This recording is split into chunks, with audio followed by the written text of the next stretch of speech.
चिंतन श्री गुरुदेव दत्त श्री स्वामी समर्थ तुमचं माझ्या चॅनलमध्ये स्वागत आहे। आज आपण वेतोबा देवांची माहिती घेणार आहोत। अलीकडेच आपण पाहू शकतो वेतोबा देवांची नवीन टीव्ही मध्ये सिरियल सुरू झाली आहे, तर त्यामार्फत आपल्याला वेतोबा देवांची ख्याती ही कळत आहे। वेताळ हे मराठीमध्ये म्हटलं जातं आणि कोकण भागांमध्ये त्याला बेताळ असं देखील म्हटलं जातं।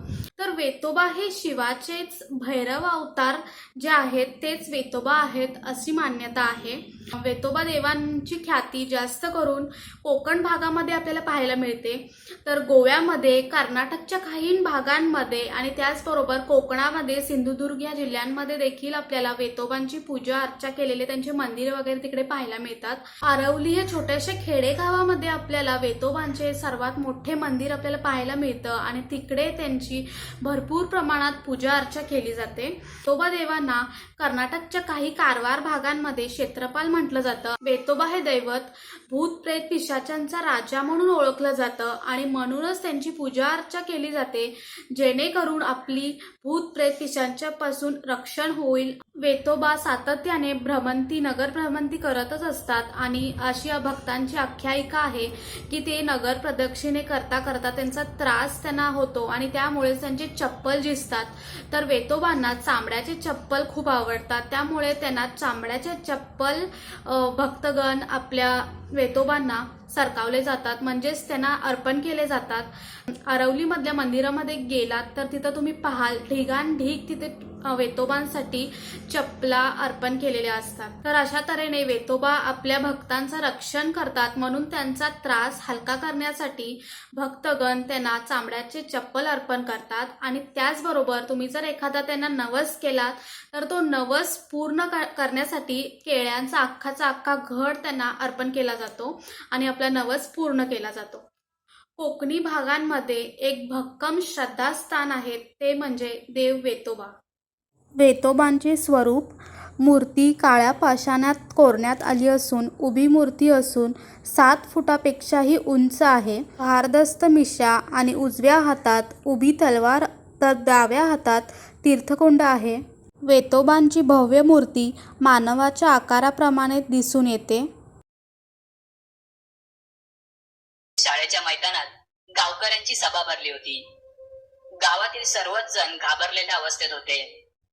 प्रत्येकाच्या चेहऱ्यावर भीतीचे ते भाव अगदी स्पष्ट दिसत होते आणि या सगळ्या मागचं कारण होतं ते म्हणजे आजूबाजूच्या गावांमध्ये चालू झालेल्या चोरी आणि दरोड्यांच्या घटना। लोकांच्या डोळ्यांदेखत त्यांच्या घरातील पैसा दागिने आपोआप गायब होऊ लागले होते। गावामधील अनेक तरुण मुलं पोलिसांसोबत रात्रीचे गावात पहारा द्यायचे, पण त्यांच्या नजरेस कोणीच पडायचे नाही। आणि आता तर चोरीच्या त्या घटना आजूबाजूच्या गावांमध्ये देखील पसरू लागल्या होत्या, त्यामुळेच त्या गावातील लोक दहशतीखाली होते। तसं मग त्या जमलेल्या सभेमध्ये गावच्या सरपंचांनी बोलण्यास सुरुवात केली। ते गावातील सर्व लोकांना धीर देऊ पाहत होते। गावच्या काही तरुण मुलांच्या त्यांनी तुकड्या बनवल्या होत्या, ज्या रात्रीचे गावच्या वेशीवर गस्त घालणार होते। तसेच त्यांनी गावी ठिकठिकाणी हॅलोजन लाईट सुद्धा लावल्या होत्या। ते सगळं सांगून सरपंच गावामधील काही जुन्या जाणकार माणसांना त्यांचे मत विचारू लागले। तेव्हाच गावातील सदू, जो थोडासा वेडसर होता, तो धावत शाळेच्या मैदानात आला आणि जोरजोरात ओरडू लागला, येणार येणार, आज रात्रीच आपल्या गावात येणार आणि सगळं काही घेऊन जाणार ते। सदू हा खरं दिवसभर गावात इकडे तिकडे हुंडकत असायचा। तेव्हाच त्याने काहीतरी पाहिलं होतं, ज्यामुळे तो ते सगळं बडबडत होता। तोच गावातील काही मुलांनी सदूला शांत केलं आणि सभेत एका बाजूला नेऊन बसवलं, तरी सदू एकटाच हातवारे करून स्वतःशीच काहीतरी बोलत होता। तसं मग सरपंचांनी पुन्हा गावातील काही जुन्या जाणकारांना त्या सर्व चोरीच्या समस्येवर तोडगा काढण्यासाठी त्यांचे मत विचारले। तेव्हा गावातील आप्पा त्यांचे मत मांडू लागले। घरात चोरी घडून जाते, पण चोर काही दिसत नाही किंवा सापडत नाही, यावरून मला तरी हे सर्व काहीतरी अमानवीय वाटत आहे।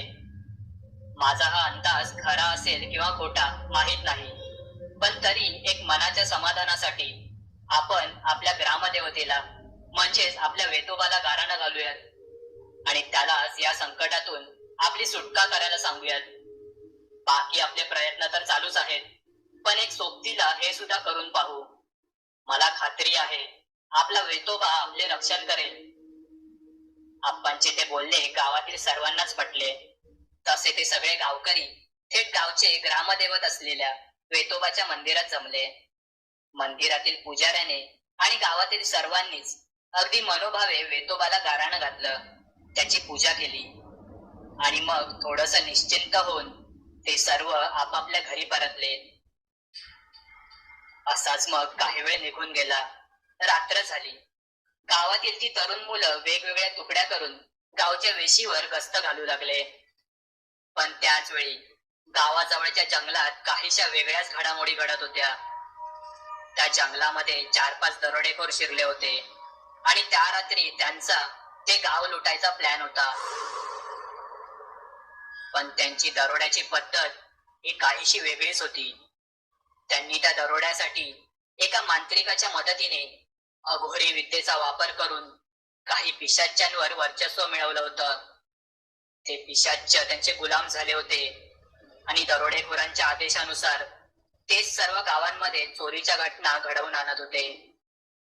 आणि म्हणून चोरीच्या घटनेवेळी त्या अमानवीय शक्ती कोणाच्याच नजरेस पडायच्या नाहीत. त्या पिशाच्यांच्या मदतीने त्या दरोडेखोरांनी अनेक गावांमध्ये हाहाकार माजवला होता आणि आज त्यांचे लक्ष हे नवीन गाव होते. तसं मग ते दरोडेखोर जंगलामध्येच थांबले आणि त्यांनी त्या पिशाच्यांना त्या गावच्या दिशेने धाडलं. गावच्या वेशीवर काही मुलं पहारा देत होते, पण अगदी त्यांच्या डोळ्यात देखत त्या पिशाच्यांनी गावामध्ये प्रवेश केला. ती अदृश्य अमानवीय शक्ती त्या मुलांच्या नजरेसच पडली नाही. तसं मग वेशीपासून काही अंतरावर असणाऱ्या त्या गावच्या घरांकडे त्या पिशाच्यांनी आपला मोर्चा वळवला. पण तोच त्या अर्ध्या वाटेत अचानक कुठून तरी घोड्याच्या धावण्याचा आवाज येऊ लागला. कोणीतरी वेगाने त्या पिशाच्यांच्या दिशेने येत होतं. तो आवाज ऐकून ते पिशाच्य सुद्धा जागीच थांबले आणि पुढच्या क्षणी तिकडे एक लख्ख प्रकाश पडला आणि त्या प्रकाशातून एक घोडेस्वार पुढे आला.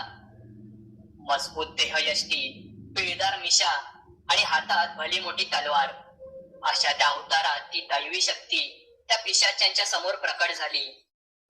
तसं ते सर्व पिशाच्य त्या दैवी शक्ती समोर नतमस्तक झाले, कारण ती दैवी शक्ती ही इतर कोणी नाही तर चक्क वेतोबा होता.